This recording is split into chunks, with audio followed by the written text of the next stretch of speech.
November 5న జరిగే అధ్యక్ష ఎన్నికల్లో మరోసారి రిపబ్లికన్ పార్టీ అభ్యర్థి డొనాల్డ్ ట్రంప్, డెమోక్రటిక్ పార్టీ అభ్యర్థి జో బైడెన్ తలపడనున్నారు. ఈ సందర్భంగా డొనాల్డ్ ట్రంప్పై అమెరికా అధ్యక్షుడు జో బైడెన్ మరోసారి తీవ్ర విమర్శలు గుప్పించారు. ప్రపంచాధినేతగా అమెరికా ఉండాల్సిన అవసరం లేదని ట్రంప్ చేసిన వ్యాఖ్యలను బైడెన్ తీవ్రంగా ఖండించారు. ట్రంప్ కోరుకున్నట్లే అమెరికా ప్రపంచ వేదికపై నుంచి తప్పుకుంటే ప్రపంచాన్ని ఎవరు నడిపిస్తారు అని ఆయన ప్రశ్నించారు. అధ్యక్ష ఎన్నికల ప్రచారంలో భాగంగా ఫ్లోరిడాలో మాట్లాడిన జో బైడెన్ ఈ వ్యాఖ్యలు చేశారు.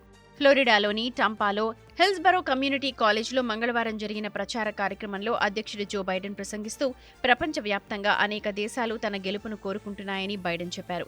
G7, G20 వంటి అంతర్జాతీయ వేదికలపై ఆయా దేశాధినేతలు మీరే గెలవాలని తనతో చెప్పారని పేర్కొన్నారు. యావత్ ప్రపంచం అమెరికా వైపు చూస్తోందని అన్నారు. ఎవరు గెలుస్తారు అన్న అంశం కంటే ఈ ఎన్నికలు ఎలా జరగనున్నాయన్న దానిపైనే అందరి దృష్టి సారించారని బైడెన్ చెప్పుకొచ్చారు. కీలకమైన అధ్యక్ష ఎన్నికలకు ముందు బైడెన్ 2020లో తాను గెలిచిన రాష్ట్రాల్లోనే కాకుండా ట్రంప్ చేతిలో తాను ఓడిపోయిన రాష్ట్రాల్లో కూడా గెలవాలని ప్రయత్నిస్తున్నారు. 2020లో ట్రంప్ ఫ్లోరిడాలో బైడెన్ను కేవలం 3.3% పాయింట్లతో ఓడించారు. ఇక ఇప్పటి వరకు తమకు $500 మిలియన్ పైగా విరాళాలు అందాయని తెలిపారు. వీటిలో 16 లక్షల మంది దాతలు ఇచ్చినట్లు వెల్లడించారు. వీరిలో 97% మంది $200 కంటే తక్కువ ఇచ్చారని బైడెన్ చెప్పారు. ఇక అనేక సర్వేల్లో డొనాల్డ్ ట్రంప్ కంటే తానే ముందున్నానని జో బైడెన్ తెలిపారు. ఇప్పటి వరకు వెలువడిన 23 జాతీయ స్థాయి పోల్స్లో 10 తానే ముందున్నానన్నారు. డొనాల్డ్ ట్రంప్ 8 ఆధిక్యంలో ఉన్నారు.